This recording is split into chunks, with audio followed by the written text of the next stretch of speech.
All right, ladies and gentlemen, welcome to a special edition of Spin the Block. Now, if you've been rocking with us, you already know we bring the energy with DJs, artists, and live performances. But today, we're switching the tempo. This is an interview-only experience, and trust me, it's a conversation you don't want to miss. Today, we're sitting down with a woman whose name has stayed in the national conversation for over a decade. When you talk about resilience, reinvention, and understanding how to move in the spotlight, her story demands attention. Our guest first stepped onto the global stage on MTV's 16 and Pregnant before becoming one of the most recognizable faces from the groundbreaking series Teen Mom. But she didn't stop at reality television. She turned visibility into opportunity, becoming a best-selling author, successful entrepreneur, and media personality who has consistently found ways to evolve while the world watched. She's built brands, sparked conversations, challenged public perception, and mastered what it means to remain culturally relevant in an era where fame can disappear overnight. Now, she's here in Austin, continuing to write her story on her own terms. So today, we're going beyond the headlines, beyond the controversy, and beyond the version of her you think you know. This is a real conversation about growth, pressure, business, fame, and what it truly takes to reinvent yourself in front of the world. Go ahead and get comfortable, because today, Spin the Block is honored to welcome Farrah Abraham. Thank you for having me. Yeah. Thank you for the intro. For sure. And we're writing the next chapter as we sit here. So the architect of action for Austin, Texas. For sure. So we are a music platform. Yes. So, I love this. I love that you reached out. Why? Because one of my favorite, I guess, music, a piece of my music album was done here in Austin, Texas, and it was called Blowin'. And we're literally driving down South Congress in hill country. And yeah, so Austin was a little piece of my music career, and people just love it and talk to me about it literally every day. I get stopped in the grocery store at Whole Foods. And I love that you reached out about music. And I think that's so amazing for Austin to keep that going. Like 100%. at the airport, everywhere you go. So what first drew you to music as a creative outlet? Yeah, I was super depressed. I'm really big into mental health, if no one knows. And I think, yeah, when you lose your hope to just sing and have a good time, it's a sad spot. And I really got happy when I moved to Miami for a minute from Iowa. And then I continued singing here in Austin, Texas. So yeah, I was happy that I found myself and kind of got out of depression and started singing. So I think, that's great. Yeah, the arts are for everyone. So hop on in. 100%. So we grew up in the same time period.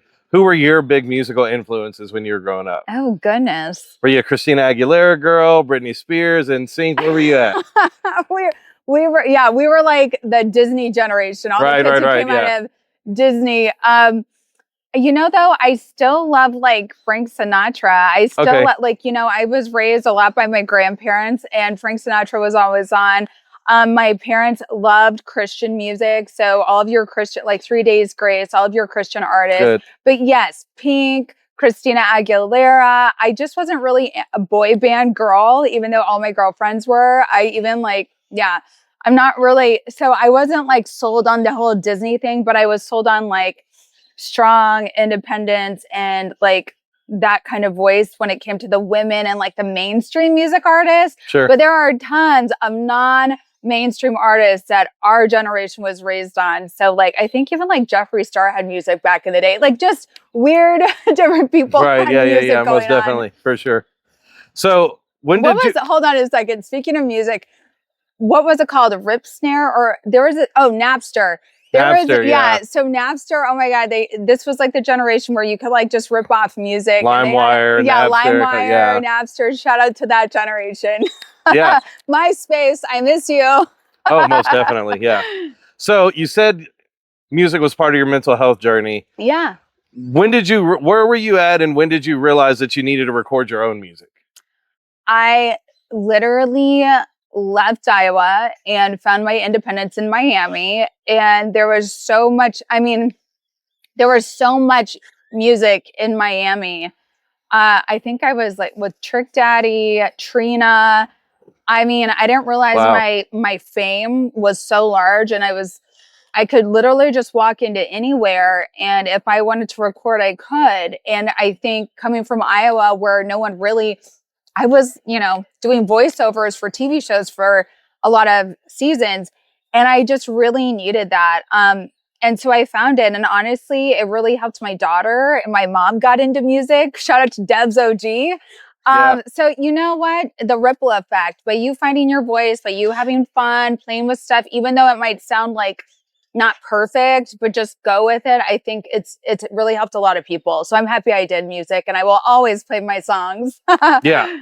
So again, so the album is My Teenage Dream Ended. Yes, and it matches my book, which was a New York Times bestseller. And I'm so grateful I did that.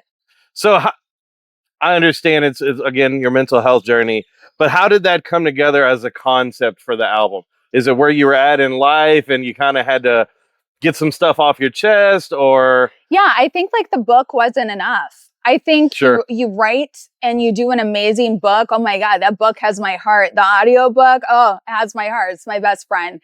And I think I just You did the voiceover for it? I did. Great. I did end up doing the voiceover for that. And that was in Los Angeles. But the music, I don't know. I needed to add something. And I really wanted to bring the book alive. And I wanted just more. I can't get enough of My Teenage Dream Ended. Sure. And I recently did like a script adaptation for the book to screen for film. Yeah. So I don't think I'm ever done with My Teenage Dream Ended. I'm obsessed. Sure. I think it's part of the lifelong journey. Yeah. It's part of the lifelong journey. So what genre of sound do you feel like you as an artist really encapsulate? I think I'm more like hyper pop, but that could be because I have ADHD. A lot of people understand like that's why the beats are so, I guess, it's a high flowing beat. So it's like hyper pop. So I do love that. Even though I might be talking about some serious, sad stuff, I just keep the beat up. And I think that's what makes me happy and others. Sure. So how much did your time on reality TV influence the music? Well, I think I started my reality TV career on what used to be the music channel. Yeah, for sure. And we saw MTV and the music channel stuff kind of closed down after this buyout this past year, 2025 into 2026. So yeah, why not do music when you come from MTV? Hello. Hi, MTV. Yeah. So did you face any challenges going from reality TV to in the studio, or because you had already been doing the voiceovers, you kind of knew the environment already? Yeah, because of those voiceovers from Teen Mom, everybody recognizes my voice. When I'm in a store, if you don't recognize me, you will hear my voice. So I love it. So how did you feel about the public perception of your album? You know what? The feedback you got. I was shocked that people liked it. So I really just made it for me. Like I did my book deal and like I did my television shows. So again, like 12 years later, and I'm just stopped all the time about my music. And I had no idea that would help so many. So I understand that everyone kind of goes through the steps of life that I have and that I've been through.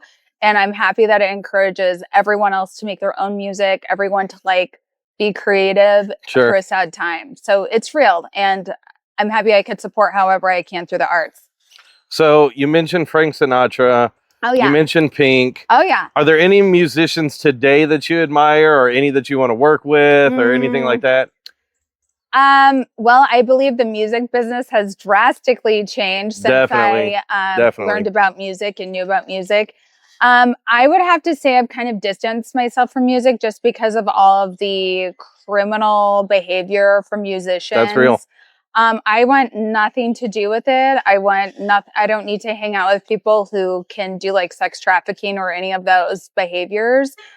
So yeah, and I've kind of changed my life since I had like a sex tape, bad impressions from other people and artists at that time in Los Angeles. So I just like to keep it up on the up, every day, one step forward. So yeah, not my thing right now, but I support my daughter with her music. She's really into like gothic genre. She's been doing we're in Austin, Texas. So she's got rock bands. She's got so many guitar people. She's got people who travel all over the world that she learns music from.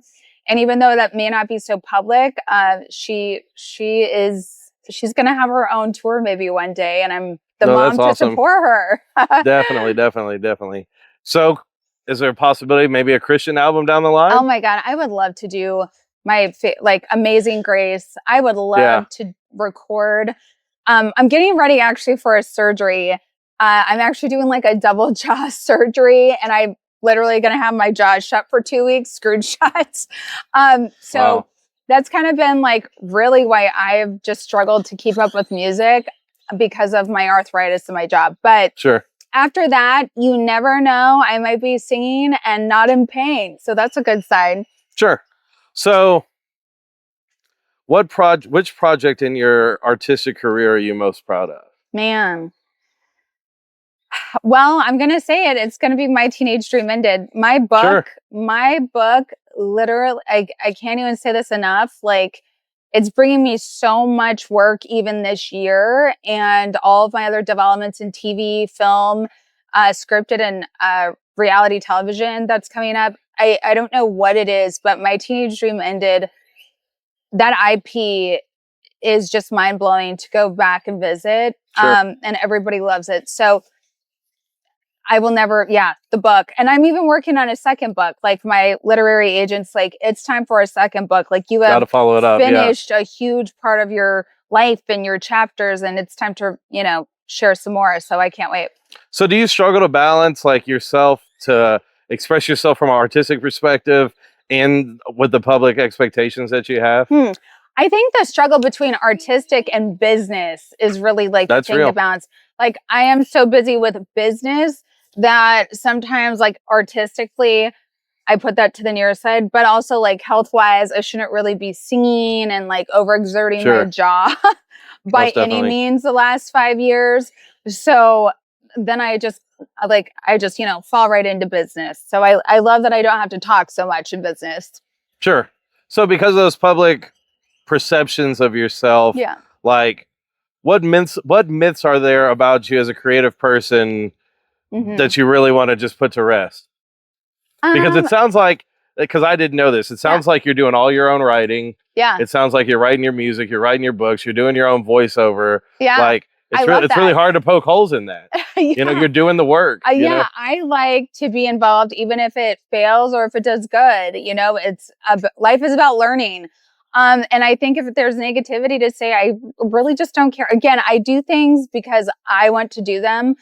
I love myself. And I think that's a practice of self-love that everyone should seriously just go down the road and don't be scared. No, just 100%. write it, just sing it. I think the scariest point that I had with music was one of my club bookers for tours. He was like, and this was like the first gay club I ever did blowing in. And I was just so nervous. It was like 3 levels of people. And I was like, oh my God, if I mess up or if I forget words because of my disability, what are people going to think? And I think it's like, hey, if people don't understand disabilities and who I am, I got to just let it go, because I know I tried my best and I know that I know the words. Just sometimes I get all, ADA compliance. So sure. I just had to let that go. But that was like my biggest fear and the biggest worries that I had, but I let it go. So to wrap up on your creativity, how would you describe your creative identity in one sentence? My creative identity in one sentence would just be let be and let go. Let be and let go. There we go. Love it. So you're from Iowa originally. Yes. You spent some time in Miami with Trick Daddy of all people. And Trina, who I absolutely Shout out love. to Trina for sure. Shout out to Trina for sure. What brought you to Austin in 2013? Man, I could not stand the aggressiveness of the men in Miami, to be honest. Coming from Iowa, being an Iowa girl, that was not my scene. And I was like, God, show me where to go as an entrepreneur who wants to do brick and mortar companies and businesses. And Austin, Texas was like the #1 city for entrepreneurship, like in all the news. 2013 was a great time to, some people would say you were an early adopter. You know what I mean? Yeah. So, and still today, Austin, Texas is like a #1 for entrepreneurship. So if you're looking to be an entrepreneur, your dreams will be made happen, like right here, right now. So please check that out. So that's what happened. So how has that influenced who you are today versus the Miami Farrah, the Iowa Farrah? Like, what has Austin turned you into? So Iowa Farrah felt like she could never get a break. The prices were too high. The income was too low.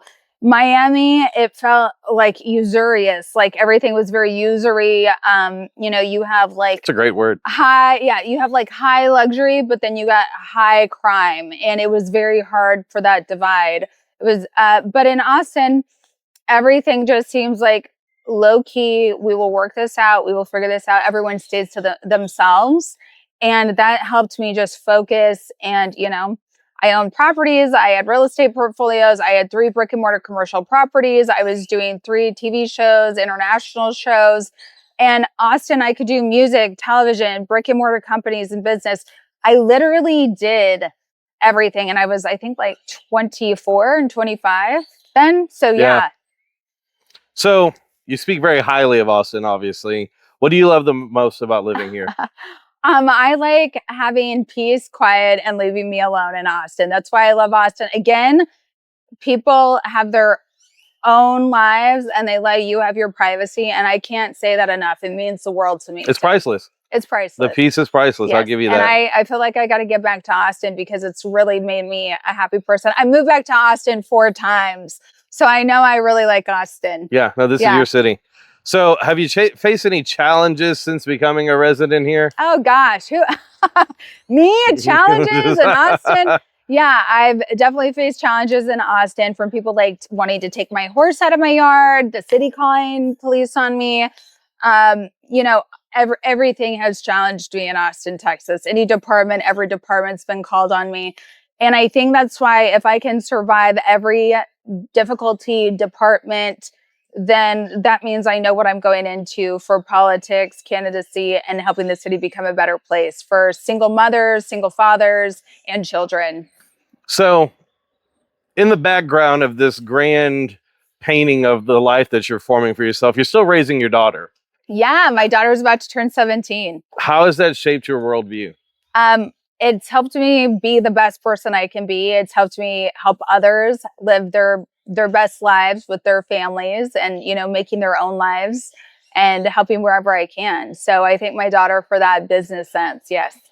So I had my oldest when I was younger also. Yeah. And I definitely feel like that's pushed me into the creative and the business owner I am today. So yes. I definitely feel the exact same way. Yeah. So long term. Shout out to all the teen parents. Shout out to the teen parents out there. Shout out to the teen parents. Speaking of which, how did your experience on 16 and Pregnant Teen Mom impact you long term? Because now you've been off the show as twice as long as you were on it. Really? Yeah. So the last time I worked with Teen Mom was around 3 years ago, and it was that's recent. Okay. Yeah. So around 3 years ago was the last time we worked together. And there's some exciting stuff coming up this year for all the 16 Pregnant Teen Mom fans. And I think it's just been healthy. I think when I left the show and when I started the show and when I've been brought back many and many of times from being fired, I think that has helped me conquer the world. And I can't say that enough. Some people let the world beat them down. And I just say I'm no one's victim. I just will rise above every victim experience people try to put me in. So yeah, I think, you know, that's what that has been why I am successful. So I can't say enough about all the bad stuff. Thank you to all the bad things because all the good things are happening. So looking back at your early public life, yeah, teen mom era, what would you say to your younger self today? I'm proud of you. This is what I would say to my younger self, and this is why I can't get enough of My Teenage Dream Ended. I wrote that book during those first years, like when I was still pregnant with my daughter, after I had my daughter, those first years of fame and success with everyone.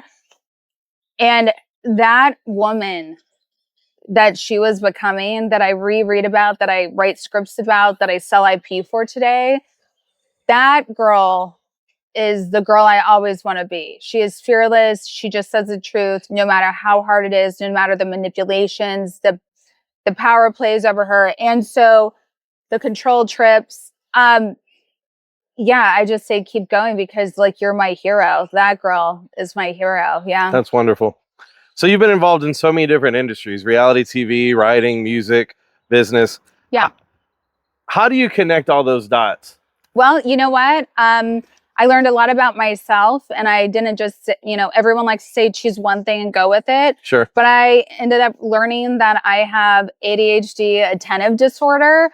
And I think as you learn yourself, you lean in to yourself and you just are super successful then. And I think like everybody needs to master their own magic. So if you have an ADA compliant disability, and to someone like me who was raised in a household who didn't believe in disabilities or ADA compliance or like, what's a mental disorder?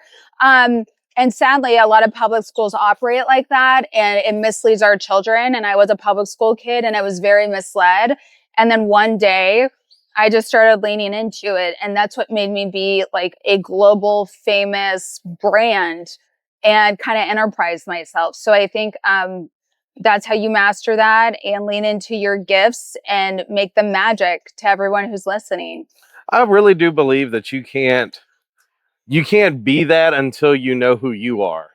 Yes. Cat Williams used to always say, like, you got to know your star player. Yeah. You know what I mean? You really got to. You are the star player. Yeah, you got to lock in with you 100%. Yeah. And I think, even thinking about some of my own struggles earlier in life while you're talking, yeah, like you realize, like, oh, it wasn't until I figured out what that meant for me and who I am. Yes. Then the growth happens. Yes. Then the growth happens. And I think you have to really ignore everybody who's ever challenged you. And I think as I have learned, like when you see someone who challenges you and they say that they're older or they know this or they know that, I just want to be like very, very clear. Knowing myself and learning myself meant literally throwing away everything and anything that impacted me, that gave me any guidance, like anybody else's personality that was laid on my identity along my way had to be literally decimated, like a bomb on the world that I grew up in. And I had to relearn me. So I just want that to be very, very evidentially clear. So that way you could be your most helpful and serve communities and serve yourself and serve other people, like me to serve my daughter in her best way. Sure. Because I had, my dad's identity, my mom's identity, my grandparents' identity. I had the world saying, oh, I'm just a teen mom identity. And when I went to a trauma center and I learned I owe nothing to no one. I am no one else to anyone else. I am who I am, and that's all I need to be. And that sets you free, and you just focus on your magic. So that's God bless where the peace you. is. Yeah, God bless you in your journey. Yeah. So, talking about overcoming trauma, and really, you went from day-to-day national fame to this peaceful life in Austin. What was that transition like? Did you get a little? Do you ever get hungry for it? No. It was intentional. It was an intentional break. Good. And I think everything in my life has been pretty mindful. I usually have my own schedules. I have my own structure. Like, I really know me and I want to stick to me. I don't want to, put my eyes on somebody else's table, if you will. And it was very intentional. And I think also when I was at the trauma center, they said, you need to take 2 years off. And I didn't understand why until I hit the end of the 2 years. And I had to really try to take a 2-year break. Like someone who has ADHD, who works nonstop, right? Workaholic, to say, go take a break for 2 years and go donate your time and serve people who no one sees, no one knows, no one even has heard of. It's very, very, it's so challenging for me to have done that. And so at the end of those 2 years and me committing to like 50 hours of AA and hearing other people with other disabilities and joining groups and 12-step, church groups, senior groups. And that's actually what I did here around Austin. And I think that's why it shaped me and prepared me to, I guess, go enlist myself for running for political candidacy. Sure. Because I had those 2 years off and I could really sit and I could be with people and I could be a part of this community. And otherwise I would never have that opportunity. So I really, I guess I think that 2-year break. Great. So weird, but yeah, it all happened for a reason. So over the course of your time, we all know the media paints a sensational picture of things. Yeah. How do you handle that? Sensationalism is a fantasy. Sensationalism is, I want to put on sunglasses of sensationalism. And I think sometimes I just say, oh, wow, I have new glasses on my life. I've taken all the fantasy land and sensationalism off of my sunglasses, and now I have new eyesight. So that's what sensationalism is. So if you want to live in it and you want to wear those sunglasses, go right ahead. That's good. That's really good. So what's something people would be surprised to know about you? Something they can't find on Instagram, something that's not on the Wikipedia. Everyone's usually very surprised when they meet me and they realize, like, I am not into the news. I am not into any sensationalism. I am not into talking about myself. So like me on this interview, it's like, hey, to me, I have to look at this as a job and like be focused about this interview. Otherwise, I am very disengaged from like chatting about my life. Most definitely. Yeah. Most definitely. So let's start working our way towards politics, right? Shall we? Yeah.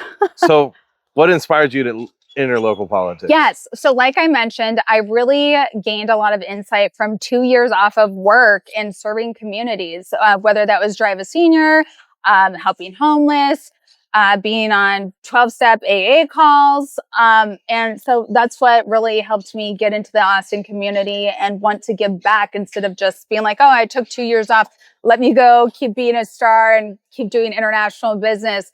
I really did, I'm still doing that, but I really did want to help Austin, Texas. It's helped me with so much in my life and made so many of my dreams come true that I know I need to serve and give back. Most definitely. So I'm going to be honest. Yeah.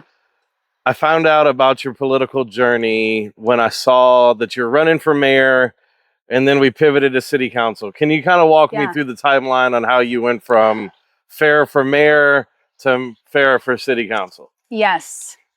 So I think there was a whole debacle from the local city hall, not knowing that it was almost like a leap year where mayor got an extension for the full term of Donald Trump being president, and city hall did not hold themselves accountable for remembering that. And they put me in. You were left to hold the ball. Yeah. So I definitely held that spot down, but I also had help from TMZ to fact check for me and to keep it on point. Most definitely. And I really appreciate them. So I pivoted and I called City Hall and I was like, hey, were you aware of this? They were not. And I was like, well, I would still like to run for something and give back. What could I do? Like, what is actually available? And that was local district, which you're a councilman, councilwoman, councilor for the city. And so I did District 5 because that's where I reside.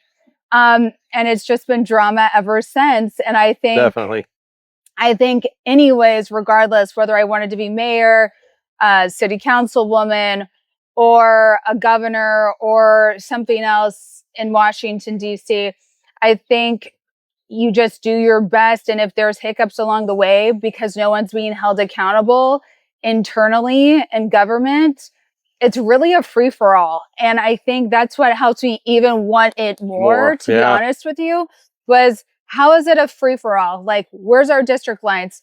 It's just, they're volunteers that disappear and no one knows what the district lines are. So I felt like, wow, Farrah Abraham really needs to step up and really actually needs to be local in district council. Because you know what? No one cares as much as I care, apparently. And these are people who are collecting paychecks from our tax dollars. And honestly, if I ask anyone, hey, do you know your councilwoman or your district person or appointed person right now? No one in Austin, Texas knows who's at City Hall, what's going on. And honestly, every City Hall meeting that's been on the news lately for even AI cameras in this very park that we're at that's being declined, the politicians just keep moving it. Oh, if someone shows up to raise some hell about some safety cameras, we're going to just keep pushing it back. No one's really working. Nothing's getting accomplished. And I think I could do probably more in the first month of working than they did in 2 years of having the job. So I'm excited to start. Cool. Yeah. So what issues are most urgent in District 5? So for people who not only live in Austin, because there may be people watching who live in District 5 that don't know they're in District 5. Yeah. Okay, so here's how I can best help others. many people did not know what district they were in. So like all my girlfriends, a lot of my friends who I at different boards and at different organizations that I'm a part of around Austin, Texas, they're like, oh, do you want to come to this business and do like a fundraising event? And I was like, oh, that's out of District 5. I think the safest way to know what district you're in is City Hall does have a website, and you can go and you can put an address in and you can see what district they claim that you are in. I will say though that I double checked, and with Google Maps and with the City Hall maps, so that they do not have the most accurate maps of ordinances for each district on there. So even though you do look up your address, it's still going off of an old map. They haven't fixed that. But if I get in City Hall and I become a counselor for District 5, I will be syncing all the maps so there's not confusion and it's not out of date. But again, those were volunteers. Nobody held them accountable. So we're just working off of old maps. But I think that's the best way to go about this at this time. So I can't say how frustrated I am with City Hall about for this. sure. Yeah. But yeah. Well, it's a critical part when you talk about city government. It's the form of government that impacts your day-to-day life the most. Yeah. And they're trying to get me disqualified for running for District 5 off of old maps. So it is just very frustrating to me right now. And they keep calling me and doing weird, shady things.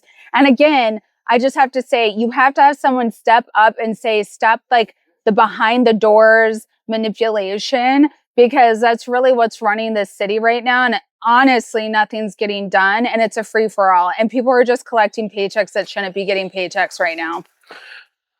So what problems are you hearing most from the people in your district? Because it sounds like you got your ear pretty close to the streets of what's going on around here. Always street smart, baby. No, I love it. Yeah. So I did this local like Farrah District 5 Fridays, and I had interviewed one business owner who just opened up. So shout out to all the local owned businesses in District 5.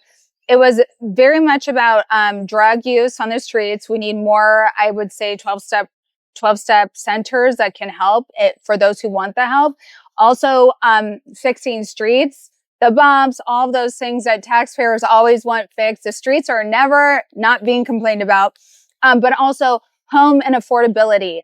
And I think, that's one of my pillars, is just making sure that 1099 workers are equally looked at as W-2 workers. And so that's just really why we're having housing crisis, not only in Austin, Texas, not only in District 5, but all over our nation. And I have no idea how the president and many other people, we're doing so much and so fast, but I don't know how we cannot fix this crisis of letting 1099 workers look equal to W-2. When rents, they look at your before tax income, but housing, I want your after tax income. And that's where we have all screwed up. And taxations must change. And for people who don't know, Austin is like a huge service industry town. Yes. People make careers out of bartending, being bouncers, being bar backs. But lots of people, like my friends, I moved to Austin, Texas in 2013, and we're now in 2026.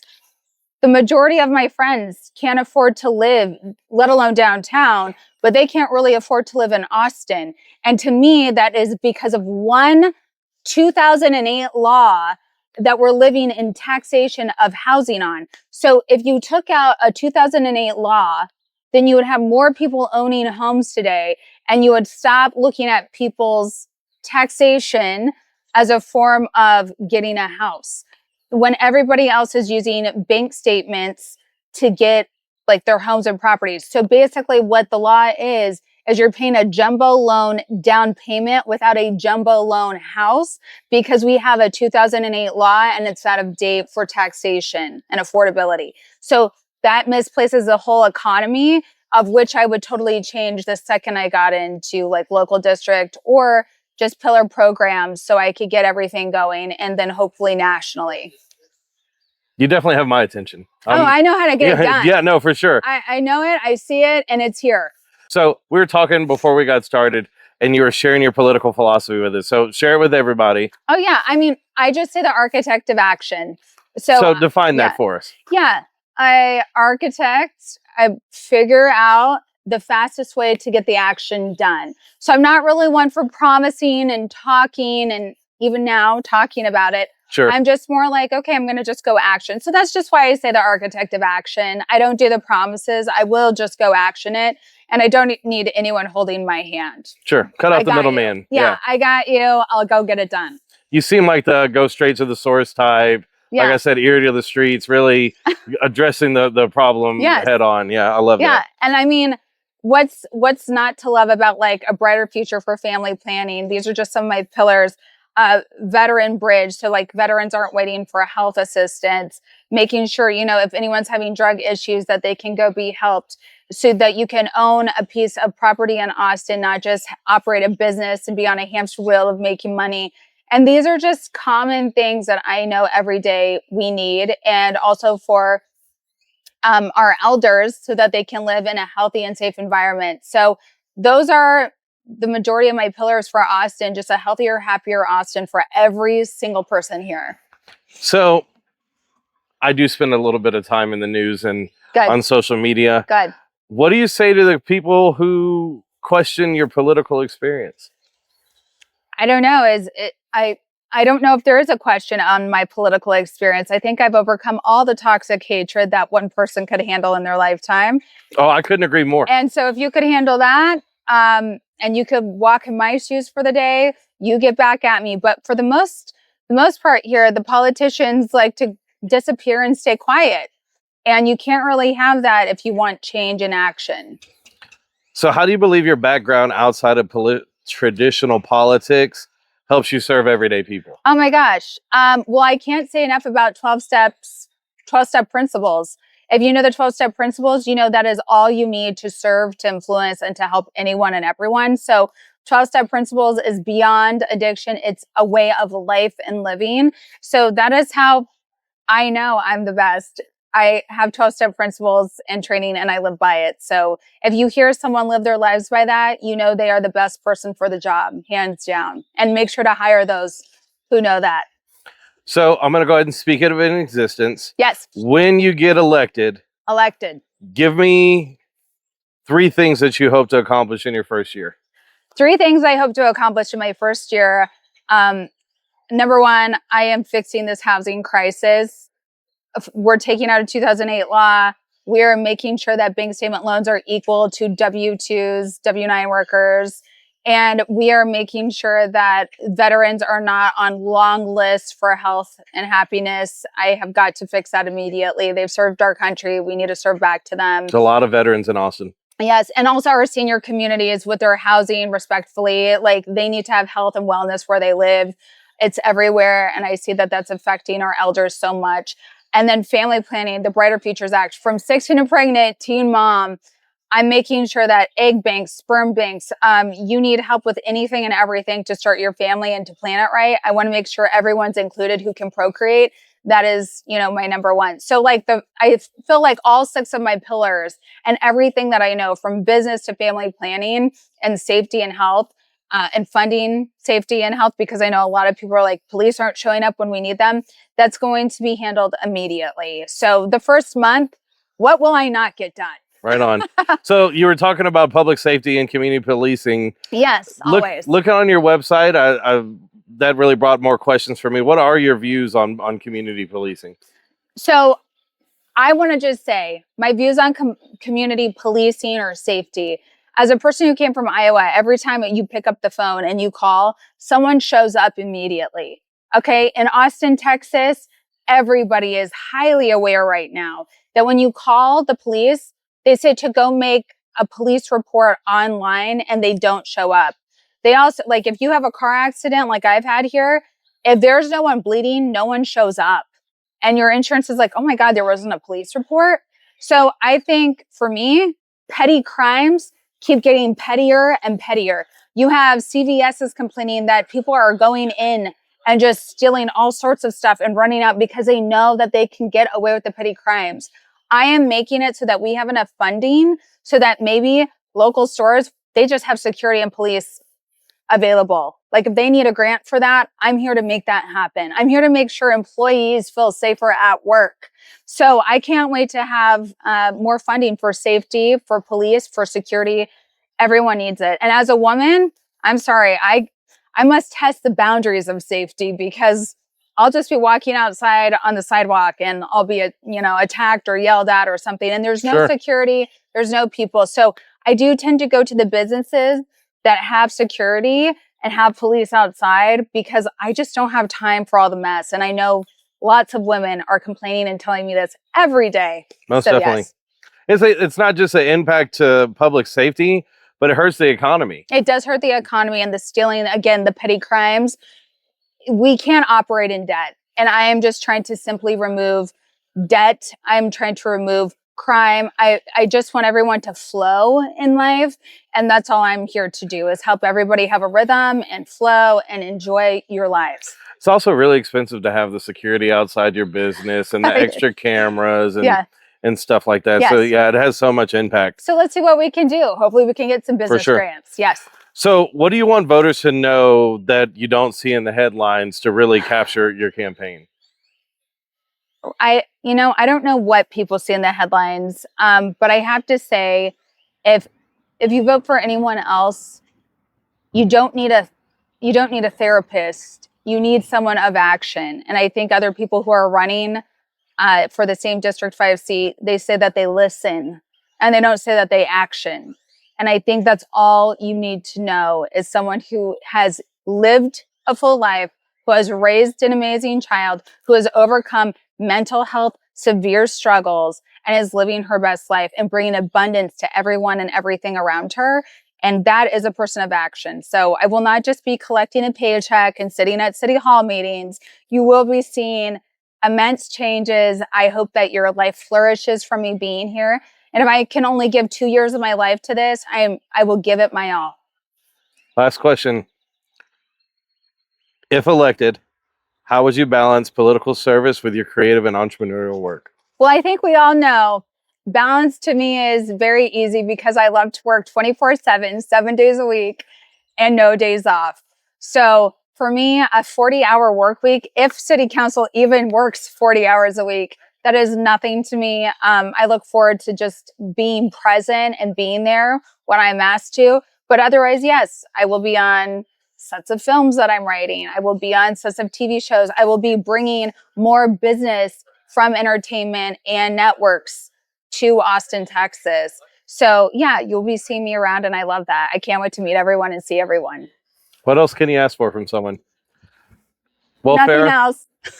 Before we close out, is there anything else you want to say? No, I'm just so excited and I'm so grateful for the opportunity. For sure. And I look forward to being a part of the community as best as I can. So thank you for this opportunity. Well, it's been absolutely great to have you. You're the best. Thank you very much. Seriously. Thank you. Walking testimony, God put these blessings on me. I was praying too small, forgive me, bigger homie.